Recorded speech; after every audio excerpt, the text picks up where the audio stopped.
2019 నుంచి 24 వరకు ఆంధ్రప్రదేశ్లో దళితుల మీద దాడులు ఏ స్థాయిలో జరిగాయో చెప్పడానికి వెనకమాల ఉన్నటువంటి ఈ ఫోటోయే ఉదాహరణ. డాక్టర్ సుధాకర్ కావచ్చు, డాక్టర్ అచ్చన్న కావచ్చు, చివరికి దళిత డ్రైవర్ సుబ్రహ్మణ్యం దాకా, అలాగే ఓం ప్రకాష్ కావచ్చు, ఇలా ఒకరు కాదు ఇద్దరు కాదు అనేక మంది దళితులు వైసీపీ హయాంలో దారుణ అవమానాలకు అయ్యారు. చాలామంది మరణించడం కూడా జరిగింది. అంటే దళితుల మీద దాడులు ఏ స్థాయిలో జరిగాయి అనడానికి ఇది ఒక ఉదాహరణ. ఎస్, కరెక్ట్గానే అనుకున్నదే జరిగింది. ఏదైతే జాతీయ నేర గణాంక నివేదిక 2023 విడుదలైందో ఆ నివేదికలో కొన్ని ఆశ్చర్యపోయే ఘటనలు అయితే చోటు చేసుకున్నాయి. ఎంటైర్ దక్షిణాదిలోనే అత్యధికంగా దళితుల మీద దాడులు, అలాగే దళిత మరణాలు నమోదైన రాష్ట్రంగా ఆంధ్రప్రదేశ్ చరిత్రలో నిలిచిందంటే అది జగన్మోహన్ రెడ్డి పుణ్యమే. ఇది 2023కు సంబంధించినటువంటి నివేదిక. అంటే నాడు జగన్మోహన్ రెడ్డి సీఎంగా ఉన్నటువంటి సమయానికి సంబంధించినటువంటి నివేదిక. అందులో చాలా స్పష్టంగా దళితుల మీద ఏ స్థాయిలో దాడులు జరిగాయి, దళిత మహిళల మీద ఏ స్థాయిలో దాడులు జరిగాయి, దాదాపుగా వారానికి 11 మంది దళితులు ఆ దాడులకు గురయ్యారు. అలాగే ప్రతి నెల కూడా దళిత మహిళలు ఆత్మహత్య చేసుకునే పరిస్థితి వస్తే 4 అత్యాయత్నం బారిన పడే పరిస్థితి ఆంధ్రప్రదేశ్లో ఉంది. అంటే ఏ స్థాయిలో దళితుల మీద దాడులు జరిగాయని మనకంటే పెద్ద రాష్ట్రాలు చాలా ఉన్నాయి. అటు పక్క కర్ణాటక కావచ్చు, లేదా తమిళనాడు కావచ్చు, మనకంటే పెద్ద రాష్ట్రాలే. కానీ దానితో పోల్చినా కానీ ఆంధ్రప్రదేశ్లో, అంటే తెలంగాణ, కేరళ, తమిళనాడు, కర్ణాటక ఈ రాష్ట్రాల్లో ఎక్కడా జరగని స్థాయిలో ఆంధ్రప్రదేశ్లో దళితుల మీద దాడులు జరిగాయి. అంటే అది నాడు జగన్మోహన్ రెడ్డి పాలనలో దళితులకు దక్కినటువంటి గౌరవం. సాధారణంగా జగన్మోహన్ రెడ్డి మనం గతంలో ఫోటో కూడా చూసాం. అందరూ రెడ్లందరూ పాపం లోన గడప లోపల ఉంటే ఆ దళితులందరూ కూడా గడప బయట ఉండి నమస్కారం పెట్టాల్సిన పరిస్థితి. వాస్తవానికి అదేదో కేవలం ఫోటోయేగానే అనుకున్నారు, కానీ వాస్తవ పరిస్థితి కూడా అదే. వైసీపీ పాలనలో మిగతా వాళ్ళందరికీ బాగానే ఉంది, కానీ ఒక దళితులు మాత్రం దారుణంగా అవమానించబడ్డారు, దారుణంగా దాడులకు గురయ్యారు. వైసీపీ హయాంలో టీడీపీ దళిత సర్పంచ్కి కుర్చీ లేకుండా ఇబ్బంది పెట్టిన ఘటనలు కూడా గతంలో చూసాం. ఎందుకంటే సర్పంచ్ ఏమో టీడీపీ, అధికారం ఏమో వైసీపీది. ఆ వ్యక్తికి కనీసం కుర్చీ కూడా ఇవ్వనటువంటి పరిస్థితి. అంత దారుణమైనటువంటి పరిస్థితులు గతంలో ఆంధ్రప్రదేశ్లో జరిగాయి. దానికి నిలువెత్తు నిదర్శనమే ఈ రోజు వచ్చినటువంటి ఎన్డీబీవీ నివేదిక. సో ఒకసారి చూద్దాం. దళితులపై నేరాలు దక్షిణాదిన ఏపీలోనే ఎక్కువ. జగన్ పాలనలో వారానికి 3 మహిళలపై అత్యాచారం. అంటే వారానికి 3 దళిత మహిళలపై ఆంధ్రప్రదేశ్లో అత్యాచారం జరిగినట్టుగా ఇక్కడ నివేదికలు అయితే చెబుతున్నాయి. రోజుకి సగటున 5 నుంచి 6 దాడులు, అది అత్యాచారం కావచ్చు, లేదా ఫిజికల్గా దాడి చేయడం కావచ్చు, అవమానాలు కావచ్చు, మొత్తంగా ప్రతిరోజు కూడా 5 నుంచి 6 ఆకృత్యాలు జరిగినట్టుగా అయితే తెలుస్తుంది. సో ఎన్సీఆర్బీ నివేదిక 2023 వార్షిక నివేదికలు అయితే ఈ విషయాలన్నీ కూడా బట్టబయలాయి. దళితులపై జరిగిన నేరాలు ఆకృత్యాల్లో ఆంధ్రప్రదేశ్ దక్షిణ భారతదేశంలోనే అగ్రగామిగా నిలిపిన ఘనత జగన్మోహన్ రెడ్డి పరిపాలనకే దక్కింది.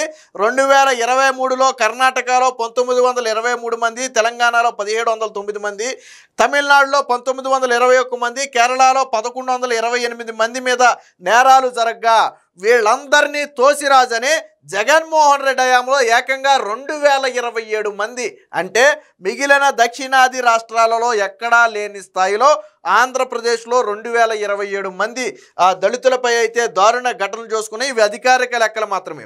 సో అనధికారికంగా ఇది ఇంకొక 4-5 రెట్లు ఉండే అవకాశం ఉంది. ఇవన్నీ కేవలం అధికారిక లెక్కలు మాత్రమే.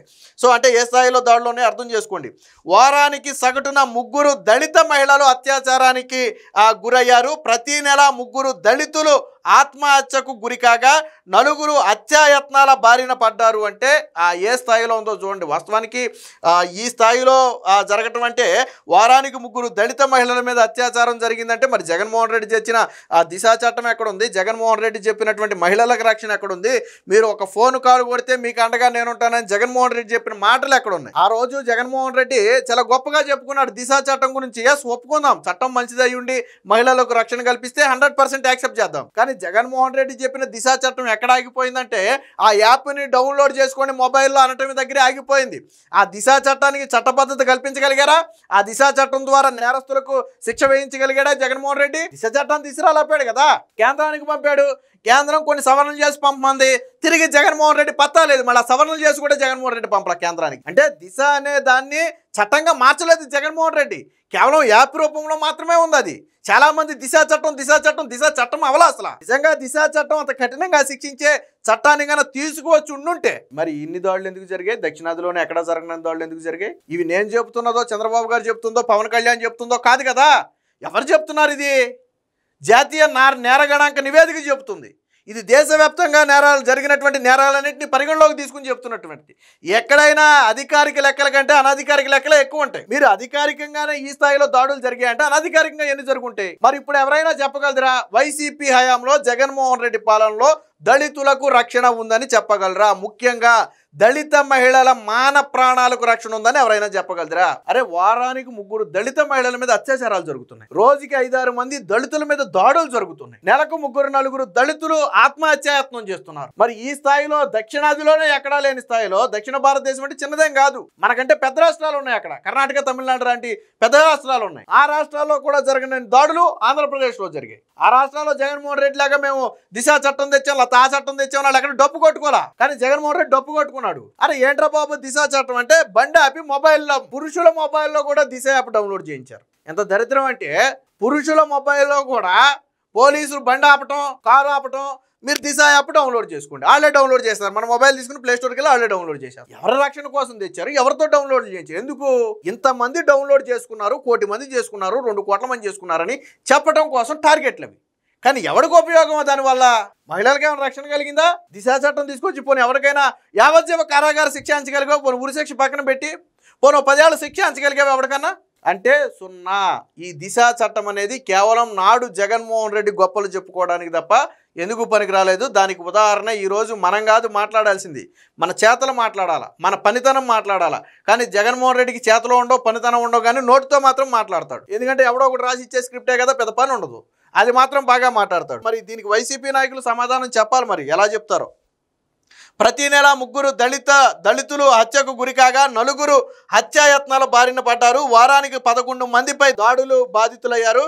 దళితులపై సగటున రోజుకి 5 నుంచి 6 ఆకృత్యాలు జరిగాయి.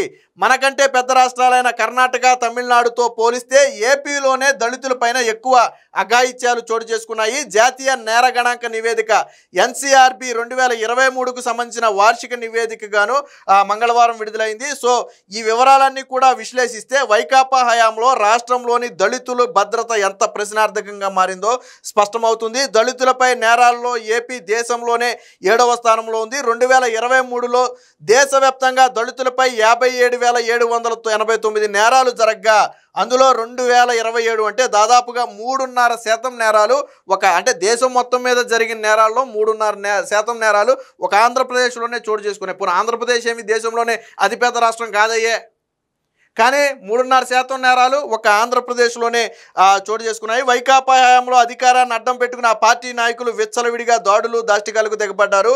ఆ ఫలితంగానే దళితులపై ఆ దాడులు పెరిగాయి. మనం ఎందుకు మాట్లాడుకోలేదా? డాక్టర్ సుధాకర్ గురించి మాట్లాడుకోలేదా?